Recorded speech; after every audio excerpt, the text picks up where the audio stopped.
আজকে আমি তোমাদের সাথে শেয়ার করব মুরগির মাংসের রেসিপি। জানি এটা সবাই রান্না করতে পারো, তারপর নতুনরা যারা আছো তাদের জন্য কিন্তু এটা খুবই উপকারে আসবে। একদম সহজ পদ্ধতিতে সেরা স্বাদের রেসিপিটাই কিন্তু আজকে তোমাদের সাথে আমি শেয়ার করছি।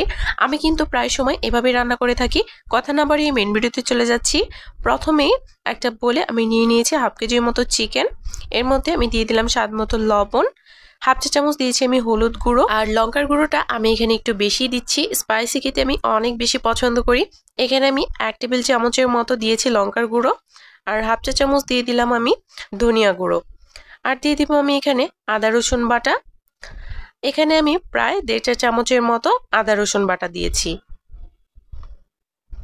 সব শেষে আমি এখানে দিয়ে দিব সরিষার তেল। সরিষার তেলটা দিলে কিন্তু খেতে বেশ ভালো লাগে, খুব সুন্দর একটা স্মেল আসে। আর বিশেষ করে মুরগির মাংস রান্না করার সময় কিন্তু আমি সবসময়ই সরিষার তেল দিই। এটা কিন্তু খেতে আমার বেশ ভালো লাগে। সব কিছুকে একসাথে খুব ভালোভাবে মিশিয়ে নিচ্ছি। আমার হাতটা একটু কেটে গিয়েছে, যার কারণে আমি একটু গ্লাভস পরে নিয়েছি। এটাকে ম্যারিনেট করে রেস্টে রেখেছিলাম 1 ঘন্টার জন্য। ফিরে আসছি 1 ঘন্টা পর। একটা প্যান গরম করে এর মধ্যে আমি দিয়ে দিচ্ছি সরিষার তেল। তোমরা কিন্তু চাইলে এখানে সাদা তেলটাও দিতে পারো, তবে সরিষার তেলটা দিলে কিন্তু খেতে বেশি ভালো লাগে। ফোড়নে আমি দিয়ে দিয়েছি একটা তেজপাতা, 3 টুকরো দিয়েছি দারচিনি, আর 2টা এলাচ। এলাচ 2টা কিন্তু আমি ছিঁড়ে দিয়ে দিয়েছি। আর দিয়েছি প্রায় 1 চা চামচের মতো জিরা।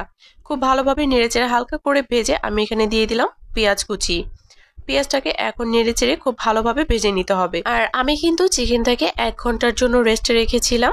তোমাদের হাতে যদি সময় না থাকে তাহলে কিন্তু রেস্টে না রাখলেও হবে, সঙ্গে সঙ্গে রান্না করে নিতে পারো।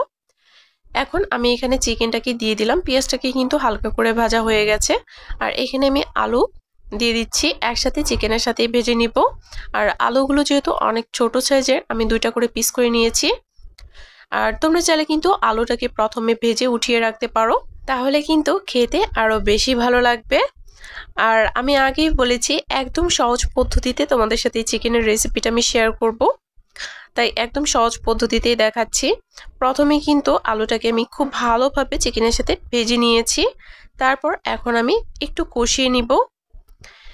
আর এখানে আরো একটা কথা, যারা ঝাল একদমই খেতে পারে না তারা কিন্তু এখানে কাশ্মীরি লঙ্কার গুঁড়োটা দিয়ে দিতে পারো 1 চা চামচের মতো।